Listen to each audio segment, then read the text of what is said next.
So Virginia is an author, welfare rights advocate, and associate professor of political science at the University of Albany. But what we wanted to do originally is talk about her book called Automating Inequality, how high-tech tools profile, police, and punish the poor. So sort of, leading after Virginia's talk, I was hoping we could ground the conversation in an Australian context, and then building on your last great points of what the hell we can do and start doing about it. Because I think we're in Australia, as you said, you are in America, we're kind of late to the party in what the hell is, as activists, as scholars, what the hell is going on in our social security system. I think, we saw the trauma that, robo-debts inflicted. We've seen these sort of demerit points in the stories where they're targeting and punishing homeless people in the system. But I think what we still lack is a proper understanding of how this system came to be and what it really is. And the government calls it a targeted compliance framework through their new reform. But I was hoping Simone, first up, could give a nice explanation about what the hell the system is, how it's happened, and what effect it's having on people. Okay, thank you for the introduction, and also thank you, Virginia, for being here. I have to admit to being a bit of a fangirl, as are many of my other Australian colleagues, academic and otherwise. I saw you speaking disembodied at the ACOS conference, and quickly came back and circulated the link to your book to as many colleagues as I could.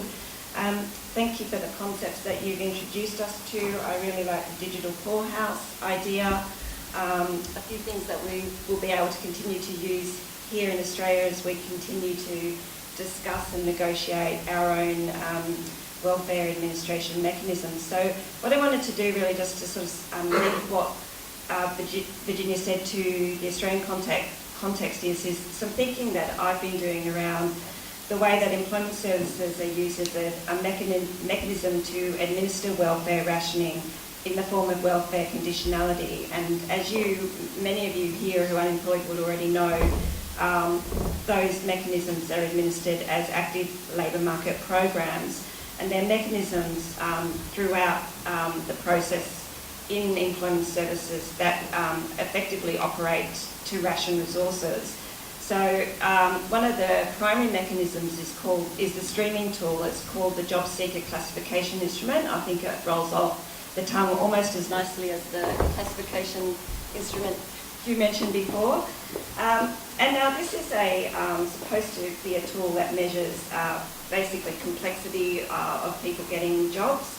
But actually what it has been used for and continues to have been used for through every iteration of employment services as a rationing tool. So what we have at the moment, and I'm quoting here from one of the competitor peak bodies' submission on the 2020 reforms, where they said that a person who's a newly arrived refugee subject to trauma and torture, or someone who is homeless or a newly released prisoner, they can be streamed as stream A job seekers, meaning that there are very limited resources for the Employment Services Agency to work with them. So it's important to understand that rationing of welfare through algorithms and modelling has been around in Australia for a significant amount of time. And another perspective on that is also in the way that employment services agencies are incentivised and how they survive. They survive by achieving star ratings, which are also calculated by an algorithm of complex factors. So I just wanted to kind of point you to a couple of examples of these digital mechanisms through which welfare is rationed. And as already been alluded to, the TCF is now a new tool of this sort. TCF is the Targeted Compliance Framework, which introduced a level of automation in decision making around social security compliance, and where payment suspensions are automatically triggered when unemployed people fail to tick a box on a screen on their phone. This completely shifts the decision-making around social security entitlements away from authorised decision-makers and into the hands of the policy designers, and specifically the designers of those IT interfaces. So at Jobs Australia, I sit on a number of advisory groups and interface with the department, occasionally ask them difficult questions about what evidence they've used to inform the design of some of these tools that they've implemented, or the policies that they have implemented. Now, that we always get this model, it runs better than the model before, it does better at what it was always, what it was designed to do. But what I think is lacking from that is what you might call an ethics of care, and how we design policy initiatives for human subjects, and how do we test these designs that they are safe. Now, I freshly, having completed a PhD, was fully cognizant of human ethics in undertaking social research, and the limits on the things that I could do and ask, and controls and the measures to protect people from harm were ginormous compared to what I see going on in the design of public policy measures like the TCF. I'm also concerned about designs which reinforce the hardships that unemployed people experience and reinforce the deficit models. So all of you will have seen the big red circle. How bad does that make you feel? Does that make you feel motivated? Does that make you feel closer to getting a job? And I think we have some real issues in our behavioural economic design of things like the TCF that we need to consider in terms of the human beings who we're supposed to be helping.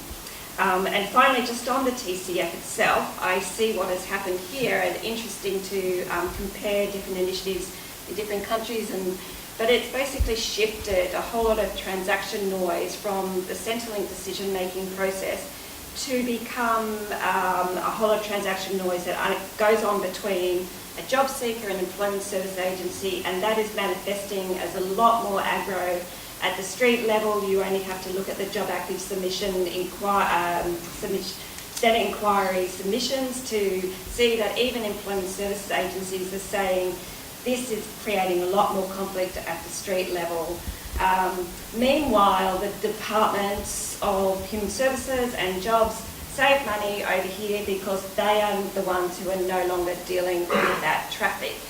The traffic and the pain is manifests in exchanges at the street level between unemployed people and their employment services agencies. So that's what's going on over here. Yeah, and just thought of something when you were saying that. So, this morning the government sort of announced their new measures for the next sort of series of Job Active. But before then, all through last year, they were holding these consultation meetings where they'd invite interested parties like Jobs Australia or Serena Russo and all those sorts of people. And I sat in one of these consultation meetings. I was the one sort of token unemployed worker in the room, and I got into this, I think, interesting argument with the Serena Russo table when I was sort of trying to give some feedback on what we get through our national hotline, that unemployed workers want a more personable service. They don't want these decisions imposed algorithmically and sort of getting into that. They don't want case managers that have like them plus 149 people to look after. And the Serena Russo table like got up in arms, and this one rep from there basically started yelling, saying that having so many job seekers actually come through the door is unsafe for their workers, that digitizing the services they thought would make their staff safer from the, shouldn't use the word rabble, but I'm sort of inferring that basically there was like another door, a digital door, but that was really, I was very shocked to hear that, but it also seems to make sense completely from their standpoint. So one thing that, well, the AUWU doesn't just represent unemployed workers, it represents underemployed workers too. And underemployed workers can't, for example, they can't survive without having their New Start payments or their, what's the phrase? Anyway, when they go into their provider, the provider has perverse incentives to essentially keep them out of a certain amount of hours of work when it comes to their annual activity requirements, because their outcomes are based on how many activities they can get them to engage in and how many education outcomes they can achieve. So a lot of underemployed workers that we talk to on our hotline say, well, I've found this job, it doesn't give me enough hours, but I'm trying to do as much work as I can. These guys are trying to book me into these education activities, this job club, and getting me out of work. So the TCF, what it does is it basically assumes that unemployed workers, without having a bit of big prod, they're not going to do anything. It buys into that economic idea of the disutility of labour, that workers need to have some sort of resources withheld for them, and they need some prodding to be able to do anything. And one thing that we learn about in AUWU is that unemployed workers desperately want to work, and that you can't blame them for not having enough jobs. So when it comes to the labour market, it's not just affecting unemployed workers, because it affects people in employment as well. Because unemployed workers act as sort of a reserve army of labourers, and it hurts workers' bargaining power who are in employment. And what that means essentially is that if your boss is treating you awful, and there's all these unemployed people desperate for a job, it makes it harder to bargain for better wages. So the resulting thing is that the TCF, in a way, acts to not only discipline unemployed workers, but to discipline workers in general as well. Well, because Jeremy sent me an email the other day saying he was really looking forward to hearing how the targeted compliance framework is working out in the seat of Caldwell. So it's a bit technocratic. Well, it's interesting because my main information that I get about welfare and all sorts of things in the seat of Caldwell is just turning up and knocking on people's doors and having a conversation with people. So the phrase targeted compliance framework never comes out of people's mouths, even job active, but punishment, just humiliation, what are they doing, all of that comes out of people's mouths. Not just to do with unemployment benefit, but also to do with the entire pretty threadbare social safety net that we're meant to have. So talking with a woman who worked for a long time in the northern suburbs of Melbourne as the only administration worker for the NDIS, National Disability Insurance Scheme, the new neoliberal scheme that administering that part of the social welfare network. She was one out admin worker for several thousand clients. So she would average 100 emails a day. It could be escalations, it could be problems, it could be change of information. She would get phone calls on top of that, and it struck me this is a system which is designed to fail. Like, it is not meant to provide a decent level of services to everyone that needs it. And then shortly after, talking to a woman a social worker who works at Broadmeadows Hospital, who's on the other side of those phone calls and emails, she has a responsibility of discharging people to situations where they're not in danger, where they're not going to be re-hospitalised, where they actually have enough to eat and so on. And just the total inadequacies of the level of social services in the northern suburbs of Melbourne and plenty of other places as well. I was just a couple of general remarks. I suppose where Victorian Socialists starts from is that structural unemployment is an obscenity and there's no human reason for it. And Virginia referenced, the amount of wealth in this society. If you start with the richest 200 people in Australia, according to the Financial Review Rich List, they increased their wealth in the last 12 months by 21%, by $49 billion. The wealth is there. There's plenty of people who, there's plenty of work to do, there's plenty of useful stuff that needs to be doing, repairing the damage to our economic, physical, environmental fabric, There's people that want to work. That should be, in any sane society, putting those three things together, human beings that want to work, jobs that need doing, and the wealth to employ them, it should just be a no-brainer. Of course, we don't live in a sane society. We live in a society where, as you referenced, the reserve army of labour, I think was Karl Marx's phrase. It is designed, in the opinion of the people that run it, to work best where and they argue about, maybe it's 5%, maybe it's 10%, maybe it's 2% of human beings who are basically chucked on the scrap heap. It's not just Karl Marx that had that idea, incidentally. Milton Friedman, the guru of neoliberal economics, his version of it was called the non-accelerating inflation rate of unemployment. Basically, that if unemployment falls too much, then working class people start walking around with their heads up and quitting jobs rather than putting up with shitty conditions and so on. So, and part of the point of that reserve army or that pool of unemployed is the poorhouse. Like it is punishment. If people were just getting along fine, okay, there's no work, but I can survive and live in dignity. Well, that wouldn't be the sort of spur that you were talking about to, people say, okay, I lost my job, it's no big deal. So the part of the point of the poorhouses wasn't just to save money, and part of the point of this new electronic poorhouse is not just to save money, though it is that. It's also to inflict enough pain, humiliation, degradation on people that the prospect of an $18 an hour job, or frankly a $10 an hour job, is preferable to trying to survive through that nightmare. And in my opinion, that's a very deliberate policy, in terms of policies that are designed to fail at one level from the point of view of the ordinary people that need them, but serve a pretty vital function for the powers that be in our society. In terms of solutions, it's got to be, how do we get, some level of adequate social services in this country in the first place? It was an enormous level of class struggle in the 30s and 40s and 50s. It was strong unions. It was also the greatest economic boom that capitalism's ever had. Now, that economic boom is long gone and it's not coming back. And we desperately need, an increase, basically, of people's movement, an increase in the level of struggle. Not saying that Victorian Socialists or anyone else can just click our heels together and produce that, but, we want to contribute to the process of rebuilding, the sort of ideas that employment should be a right. And if we live in a society where, 5% or 10% or whatever, unemployment is built in, well, that's a problem with the system. It shouldn't be a problem for those individuals. So just trying to shift that narrative along. I should also say thanks heaps to the Australian Unemployed Workers Union for inviting me along, just to give me a bit of a kick in the pants, to get my head around the actual concrete issues to do with targeted compliance frameworks and all the other forms of torture. So, but anyway, that's me, I should leave it there. So for people who don't know, Wills is the seat of Brunswick, Coburg, Pascoe Vale, Glenroy, Fawkner and Oak Park. It's the one directly south of where you're running.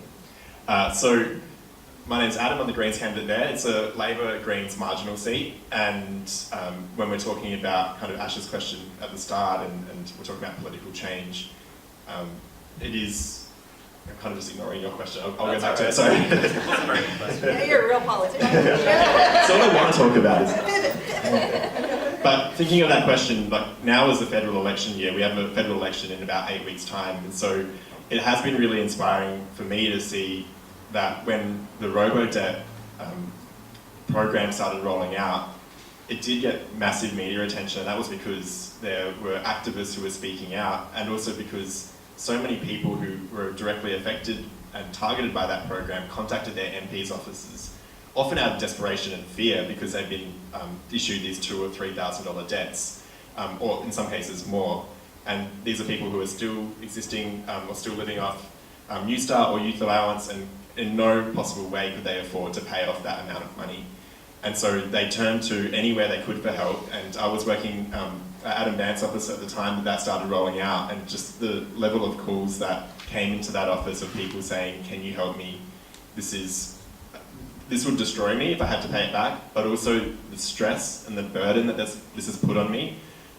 In many cases, people were struggling not just on money, but were struggling in other areas of their life as well. So to have this government program roll out thousands of dollars of debt to you, which, by the way, 1 in 5 I think were actually incorrect. Sorry, I've gotten sidetracked by robo-debt, but basically, the reason that I think it got so much attention was people spoke out about it, and then the media covered it, and it was amazing to see that it didn't just go under the radar and that people fought it. It sucks that it's still going, and but for me, the fact that that got a lot of coverage, the fact that the stuff that's happening with Parents Next right now is getting a lot of coverage, that The Guardian does a whole series on life on the breadline, we are talking about this. I feel like there's seeds of change, and you've got things like you've got this event here in the AUWU fighting for change and representing people, and it gives me hope that we can do something about it. And I guess my point was that in the next 2 months, this is the time, this is the key time that we can put that pressure on.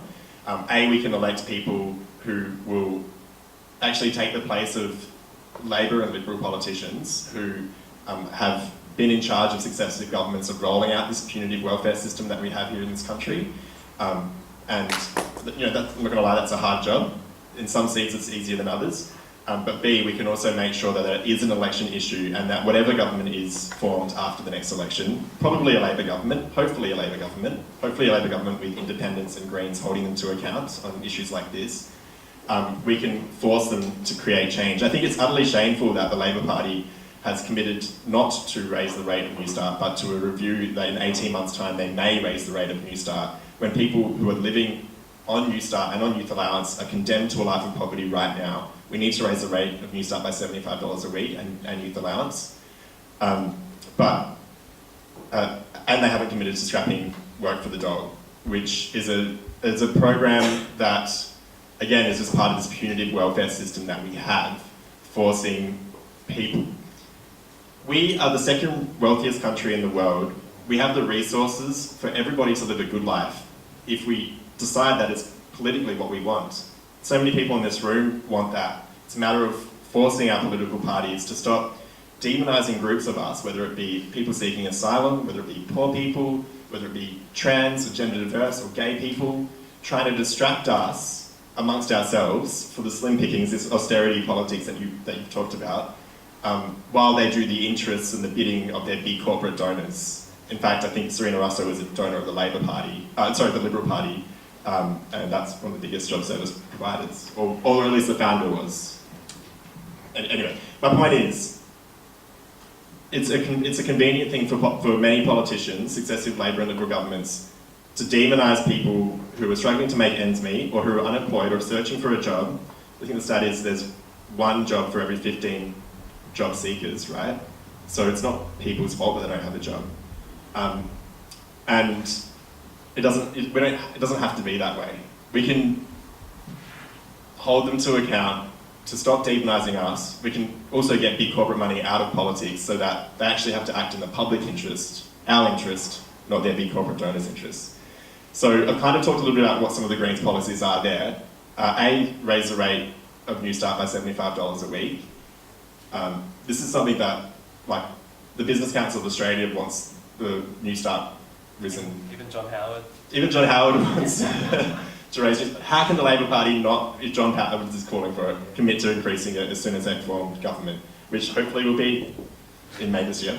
I don't love Labor that much, but they're definitely better than the Liberals. So we need to scrap the targeted compliance framework. So not only has it been automated, but it's also put a lot of the power into the hands of these privatised job service providers, which is adding that tension that you were talking about, Simone. But it allows people to have their New Start or their welfare cut or suspended, which I think is part of the savings that was announced today as well, because if you make it automatic, you're actually going to save more, because since July 2015, Centrelink issued 5.2 million suspensions of people's payments, and about half of those were proven to be wrong. Now, under the new system, under the targeted compliance framework, that kind of oversight from government bodies, from Centrelink, is removed because it's being done by job service providers. And if half of the ones that the government issued were wrong and they were able to be reviewed and corrected, if it's done in these privatised companies, who's actually going to review them? Is there any process for them to be reviewed? These people that are working at these privatised employment centres are in a very stressful job because they've got 150 job seekers per staff member, and the turnover in that industry is something like 40%, which kind of shows just how stressful that is. People don't want to stay working there if they get a job there. And they don't have necessarily the right training or any training to work out whether people should legitimately have their payments suspended or cancelled. I think there's a question there, should anyone have their payments suspended or cancelled? Shouldn't we just live in a world, in a country where people have a right to receive welfare if they need it, receive the support they need when they need it. I've talked for a long time, so I'm going to wrap it up. But yeah, so raise the rate of New Start, scrap the targeted compliance framework. We need to shift away from the privatised model of job service providers. If people want help to get a job, we should either have that as a public body or as a non-profit organisation. And we need to also, the Greens have a plan to create the Future of Work Commission to look at what will work be like in coming years, to look at the increasing rates of casualisation and job insecurity, to look at automation and say, do we actually need to look at creating a federal jobs guarantee, or do we need to look at setting a universal basic income? So that's kind of the policy that we're taking to the election. But yeah, I'll probably hand it back to Melissa. But one thing that did, I really get raised for me, listening to the really important work that you guys are doing, just one maybe corrective thought or something to keep in mind as well is if we allow the conversation to only take place in the realm of work, we're actually ceding ground already. Work is crucial and needs to be central, but work does not work for everyone. And one of the things that I think is really important is to also address the sort of processes of cheapening care that are happening through these programs. So it's both from the front line of the workers who are being really barred from doing the job that most of them signed up to do and want to do, well, one would at least hope. I spoke a lot to older caseworkers who had been around for 25 or 30 years, and I asked them what their main concerns are, and their main concern was that new workers did not know that this redefinition of their job away from meeting people in their trauma and providing them human support to becoming information processors and risk assessors, that actually wasn't the job. And they felt like the folks coming in did not understand that the job had been changed in order to produce a position that could be replaced by computers, right? So I think part of the work is really demanding and respecting the work of care, whether it is waged or unwaged work. And so that's on both sides of that line, both respecting caseworkers as workers and as labor, and as care workers, and respecting the unwaged work that mostly women do for little or no money, but that is absolutely crucial to maintaining culture and society and family safety. So if we're not talking about that, I think we're really missing an important part of the puzzle, because I think that these tools don't just help us reproduce a reserved army of the unemployed, though clearly they do, but they also allow us to cheapen the importance of human connection and conversation and humanization. And so I just want to make sure we continue to center that in the work, because I think that's really important. Simone, your magic wand? Okay. I don't have a magic wand either. I agree with everything that you've said, Virginia. In the employment services world, we've seen an attrition of capability. We're seeing it happening again in the Parents Next workforce as people who signed up to do a job that they thought would help people, being required to do things that they think harm people. This has happened in the employment services through marketisation for the past 20 years. It's closely linked to the conditions of the contract that the employment services agencies sign up for. I rub shoulders, have met many people who work and run employment services agencies, and I can tell you that they didn't sign up for that either. So my thoughts around what we can do to change things, and the position that I've been advocating in various places that I've been able to say anything is that people like me and the people who run those agencies and everybody else who works in a civil society function or not-for-profit agency needs to stand up and say, we don't want to do this anymore, rather than be sold out by their contracts. And so, you know, that's one of the reasons why I now feel it's incumbent upon me to create linkages between different agencies, which is what I do quite a lot of, between policy agencies, between academic agencies, and between advocacy agencies to try and get us to work all on the same page and align our policy goals so that we can't be divided and conquered. Can I offer one little history? Just one little historical example of that to give us hope and strength. Is the moment that we saw what I think of as the digital poorhouse arise in the United States was actually much earlier than most people think. So I thought really when I started this work it was maybe in the 90s when the welfare reforms came, maybe in the 80s when the technology became widely available. The reality is it happened in the late 1960s and the early 1970s, and that should give us a really different picture of what it's supposed to do, what political problem it was meant to solve.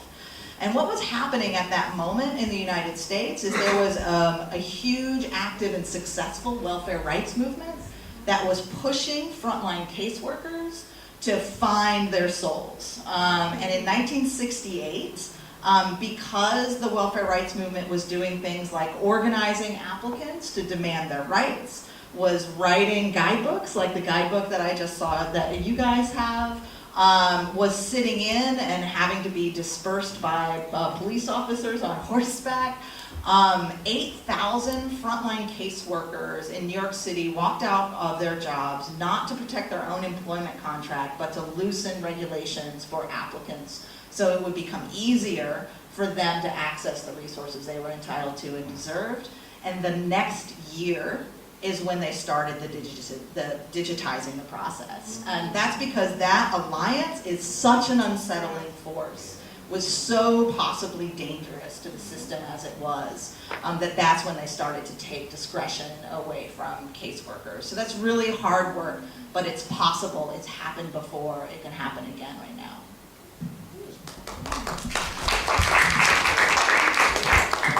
I just want to give one quick historical example where that actually happened in Australia, and it was during the 1980s in Wollongong, and that was with the Wollongong Out of Workers Union, which was a fascinating group of not just out of work unionists, but also punks and radicals, and they all had mohawks and fantastic sort of body art and piercings. I just can't believe they can go there. But those guys there, when they went to their, which was the CES at that time, the Commonwealth Employment Services, when they went in there, they actually established a very healthy working relationship with some of the providers.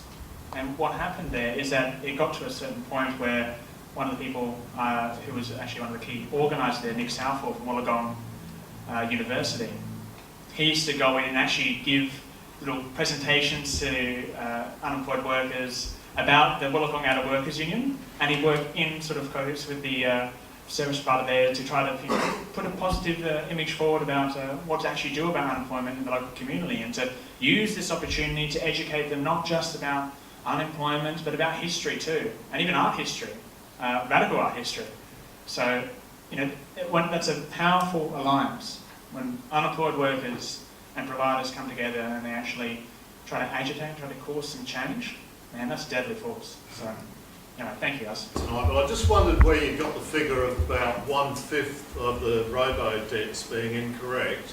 And the reason I say that is because I dealt with the robo-debt for my daughter. I made submissions to the Senate inquiry, and in researching that, one of the bits of evidence I found was a Centrelink whistleblower who said we looked at hundreds of robo-debts and we found perhaps a dozen or two that were correct, which indicates that the actual figure of incorrect debts is probably 80 to 90%, and other anecdotal stuff bears that out. Yeah. I got it from media reports at the time, and I don't know, that might have come through questions of the Department of DHS, of Human Services, estimates. So you're right, it may have actually come from the department itself, and it wouldn't necessarily surprise me if it was actually worse. And they lie. Yeah. Which they do. Yeah. Half-truths. The organisations or the big business that are the creators of the artificial intelligence mechanisms that they're using, a lot of money is going to those people, being funneled off to those organisations. They're taking the wealth from the system for a very small group of people, organisations. Can you talk to that? Yeah, so I think that's a really important question, and that's true not just in the corporate space of companies that are making the tools, but actually, I don't know if it's true here, but in the United States, also in the sort of progressive thinky space, right? Where like basically at this point, if you slap artificial intelligence on the beginning of a grant proposal, you're gonna get $1 million. So it's eating up a lot of oxygen in the room in a way that I think it's really important to pay attention to. So I think this is different depending on where you are, but like in the Indiana case, IBM, which is the primary contractor on that project. So one of the good stories about the Indiana story is actually folks organized against it and won. So 3 years into a 10-year contract, there was enough organizing on the ground that the governor canceled that contract. But then IBM turned around and sued the state for breach of contract. So not only was allowed to keep the first $500 million they had already collected, but was in the first round through the courts also awarded an extra $50 million in penalties because the state had breached their contract. This had stayed in the courts for like 9 years, and I think the state eventually got $78 million back, but right, all of that could have gone to services. And so one of the reasons I talk about these tools as being tools of austerity is not just because we use like a rationale of austerity to say why we should do them, but they actually then create the austerity they pretended existed at the beginning, because we end up spending so much money on these systems. So what I tend to tell designers when I'm talking about my work is really good systems for doing this, if there are any, are going to be really expensive and really time consuming to make. And really bad systems are only going to be cheap at first. And so I think that one of the reasons these things are so expensive is because, at least in the United States, we seem to have unlimited capacity to spend money to punish poor people for being poor. And so I think in many ways, unconditional support is going to be a much cheaper alternative.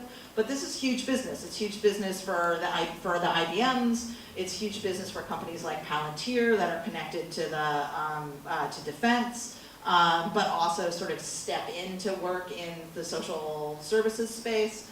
And increasingly, the Googles and the Facebooks and other sort of major collectors of data are stepping into the space as well. And it is very lucrative for companies, contractors, and folks who are paid to talk for a living as well. And would you say that we're paying for our own enslavement? I'd say, I think the most useful way to frame it in my context is to talk about how willing we are to spend money to punish poor people for being poor. That seems to be something that we're real comfortable with doing. Probably one of the great minds, and ironically who depended on technology for his whole life, Stephen Hawking, said the 3 things that are the greatest threat to humanity in the future are climate change, artificial intelligence, and the death of empathy. And he warned us. He could see it coming. Now that was a great mind and spoke with a robot voice. But what I'm thinking is, has the decision-making power shifted away from government? Like the 20th century, we saw the demise of the statesman and the rise of the career politician, who is dependent on favourites and support and lobbying to keep themselves in a place where they end up with a lovely pension at the end of it. Now, that long-term vision, I don't see any of that in the government, because if you listen to those who are predicting the next 50 years, 40% of the workforce will be redundant. And in fact, that might be an argument against these people that are providing these services. You're contributing to your own redundancy in creating an artificial intelligence which will become smarter, which will become more efficient, will even be able to talk to you and interact with you in the future, so they won't even need, actually, to be honest, I don't even know why we need max employment at all. I think they're redundant just in their existence, because it's a futile, what I experience every time I go in there is futility. It goes nowhere. And yet it's there for its own purposes, and it's there to insulate the government from any direct confrontation with the people that are getting hit at the other end. And there's 3 layers before it gets to the politicians. And so, the government's insulating itself from accountability, responsibility, and throwing it in the hands of these people. Maybe one of the arguments we use is that there's no long-term vision for employment in terms of the automation of society. It'll increase, we have to look at a different model, and also that these agencies are actually subtly creating a redundancy environment with their own workers. So from what I understand, one of the questions you're asking is about how can we go about causing any change here when politicians, when the state is kind of crippled by unaccountable global forces. Now, this is a really interesting question, because I used to kind of think along those lines, but I encountered Professor Bill Mitchell's book, Reclaiming the State, wrote with Thomas Farsi, and essentially that book makes the argument that it's a mistake for people on the left to think that the state has completely retreated, it's weak to globalist forces, it has no power. That's not quite true. With the advent of neoliberalism, it's a mistake to think the state retreated. The welfare state surely certainly did retreat, but not the state. When it comes to sort of the repressive apparatus, to use that old phrase, when it comes to not just the police force, but when it comes to basically anything to do with keeping data on citizens and surveillance, that stuff surely hasn't retreated at all.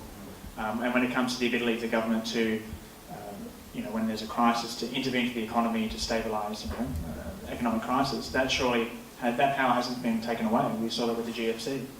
If it wasn't for the policies of governments, basically buying up the banks, would have been in big trouble there.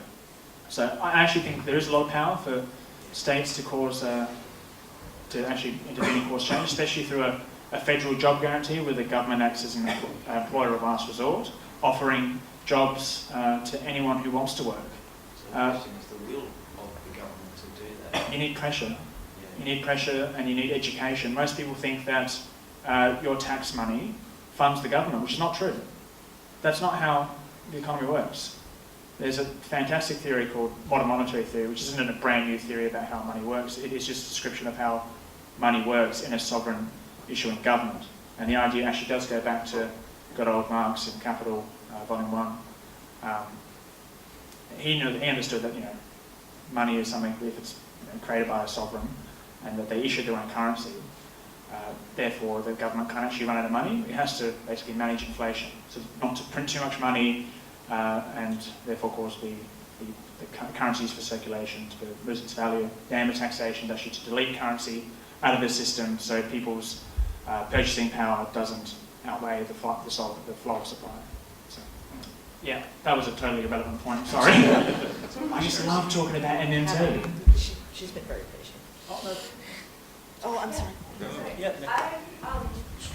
Coming from the sort of the data and tech sphere, we're used to the idea that data isn't neutral and that code isn't neutral, but I was really interested at the end of your talk, Virginia, when you said, that that's part of the disruption of the discourse that we need.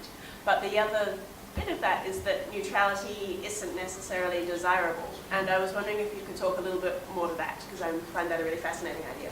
That comes from radical educator Paulo Freire, who says education in neutral is education for the status quo. And so when I think about how often we aim for building neutral or objective systems, it seems to me like we're actually aiming for systems that quietly support this status quo. So the metaphor I usually use when I'm talking to designers about this is like, say you're building a car and it's supposed to navigate like a really hilly landscape. Like it's full of hills, it's full of twists and turns. Let's say it just looks like San Francisco, right?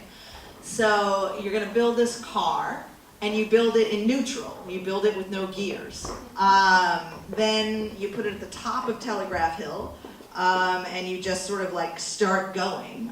You then should not be surprised when the thing like hurtles to the bottom of the hill and bursts into flames.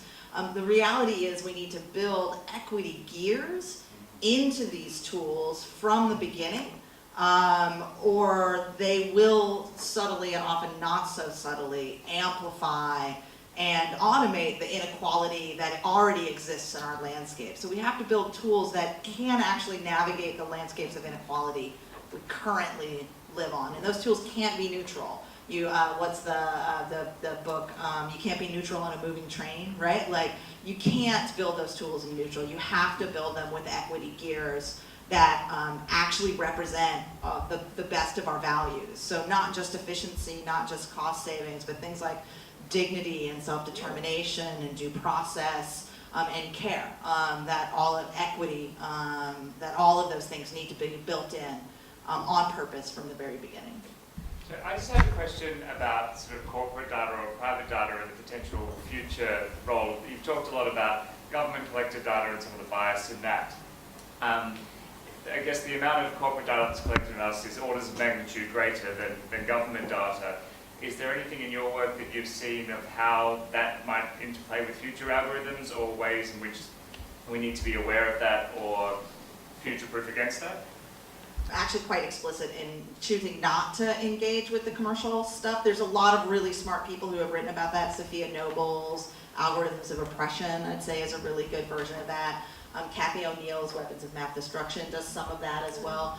So I was specifically writing about public systems for a specific reason, which is the solutions that we tend to come up with tend to assume that people are consumers of these systems, like they choose to engage with the systems or not. So the solutions are like opt in, opt out, or like basically read the fucking manual. Like, you read the thing, and if you don't like it, you don't use it. Like, don't use Facebook if you don't like it. And I thought that was really limiting our imagination around what the solutions are.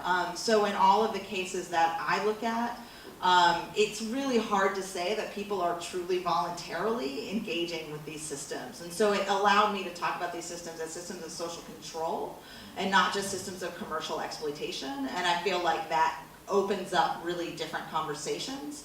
Which is, but to your question, like, absolutely, these things are coming together in really important ways. So the 2019 Trump administration budget says that they're going to save $189 billion over the next 10 years by basically using the tools that they have innovated in programs where they're directed against poor and working people, on middle-class entitlement programs like disability, Social Security, and unemployment, and that will be done by using these increased digital tools, but also by counting on private data as part of the solution. So clearly, the goal is for there to be traffic across these systems, both the private and the public systems, and clearly it offers an opportunity to produce wealth from the data as well, because once you open up that link between public and private, you can also sell data, public data, to private data collectors as well. So there's a lot to pay attention to around there. It's just not something I do. Yeah. In your experience of the industry, and where you're saying that providers are coming into it expecting that they're going to be in a caring role and that's what they want to do, and of course my experience is much like what Virginia was describing, which is as a user of this, as a participant or whatever, you're always calculating how much you're going to tell people, because you're calculating what's the effect going to be and is this going to get me into a worse position or whatever. So the experience is actually, I call it a bad faith situation. You actually can't have an honest relationship with anyone. So I'm just wondering, in your experience of the industry, do you see them understanding, or how much are people understanding when they're discovering suddenly that they're doing more harm than good or whatever? How much are they understanding the extent to which the way the system's constructed and the role of compliance in the system is playing into that? So I'll make my observations as Simone Casey, the academic, not Simone Casey, the policy analyst from Jobs Australia. A question that I've considered quite a lot in my own PhD research. Actually, I interviewed workers about their experience of implementing work first, and these were workers who'd experienced the transition from Job Network to JSA, and they were workers who were social work backgrounds primarily, who'd sort of stuck through the changes and seen a huge cultural change in the organisation. And they all eventually left those roles because they were no longer satisfied. But in talking to those individuals, I discovered that quite a lot of them were really quite committed to helping people, and that's why they were in the business, probably more so than I would ever be able to be a coach and positive to people around finding a job and being motivated and doing those kinds of things.